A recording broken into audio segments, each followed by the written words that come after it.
یا نبی سلام علیکہ، یا رسول سلام علیکہ۔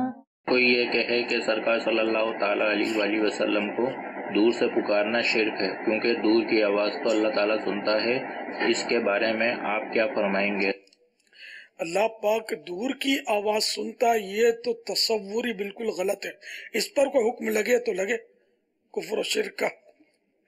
دور کی آواز سننا اللہ تعالیٰ کی صفت کیسے ہو گئی، جبکہ اللہ کریم قرآن کریم میں فرماتا ہے نحن اقرب الیہ من حبل الورید، ہم تمہاری شہرک سے بھی قریب ہیں۔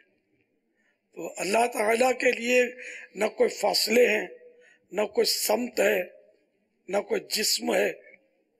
وہ اللہ کریم جو ہے نا سمیع و بصیر ہے۔ اللہ تعالیٰ سننے دیکھنے والا ہے، اس میں قریب اور دور کے فاصلے کا تعین نہیں کیا جائے گا۔ ہاں، پیارے آقا صلی اللہ تعالیٰ علیہ وآلہ وسلم مدینہ شریف میں تشریف فرما ہے اور یہ دور سے سنتے ہیں۔ اب دور سے سننا شرک ہو تو اگر مدینہ شریف سے کوئی فون کرے آپ کو اور آپ نے اس کی آواز سن لی، یہ کیا کہلائے گا؟ یہ شرک ہوگا یا نہیں ہوگا؟ آپ بولو گے کہ وہ تو فون سے کیا نا، تو بھائی فون تو بیچ میں تارے وغیرہ تو کچھ بھی نہیں ہے، بالکل وہ فضاؤں سے آتی ہے آواز، اور یہ آپ کے فون کے ذریعے آپ کے کان میں آ گئی۔ کوئی کیبل تو نہیں بچھا ہوا، سارا رستہ کیا مدینہ شریف سے لے کر باب المدینہ تک کیبل بچھے ہوئے، تار بچھے ہوئے، ایک مطلب ایک سائنسی ترکیب ہے۔ تو اب سائنسی ترکیب سے آپ دور کی آواز سن لیں تو آپ کو کوئی وسوسہ نہیں آتا، اور روحانی ترکیب سے میرے مصطفیٰ صلی اللہ تعالی علیہ وآلہ وسلم میری آواز سن لیں تو آپ کو وسوسہ آ گیا کہ یہ تو شرک ہے۔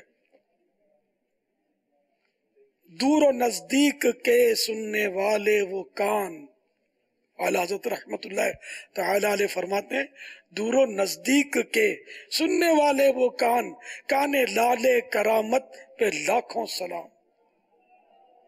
تو پیارے آقا صلی اللہ تعالی علیہ وآلہ وسلم اللہ کی دی ہوئی طاقت سے دور و نزدیک کی آواز سنتے ہیں، اور یا رسول اللہ تو بے شمار بزرگوں نے سب بھی بزرگ ہے وہ یا رسول اللہ کہنے والا ہو، جو یا رسول اللہ کہنے کو شرک کہے تو وہ تو بزرگ ہے ہی نہیں نا۔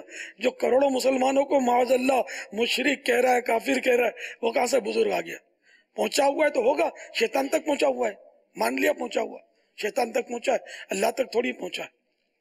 تو یہ بالکل وسوسے ہے، اور مطلب پکارنے میں کوئی حرج نہیں ہے۔ ہم نماز میں السلام علیکہ ایھا النبی کہتے ہیں، التحیاتوں میں السلام علیکہ ایھا النبی، اس کے معنی آپ کسی سے بھی پوچھ لیں جو عربی جانتا ہو تھوڑی بہت، وہ یہی بتائے گا کہ اس کے معنی ہے سلام ہو اے نبی آپ پر۔ اے مانے یا مانے اے، عربی میں یا ہوتا ہے، اردو میں اے۔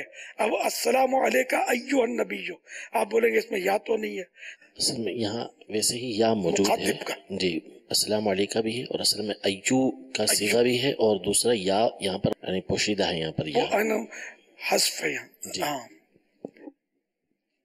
یا بھی موجود ہے لیکن وہ لکھا اور بولا نہیں جائے گا، معنی میں یہی بنے گا سلام ہو اے نبی آپ پر۔ یہ کاف جو ہے نا یہ خطاب کا ہے نا، خطاب اسی کو کیا جائے گا جو سنے گا۔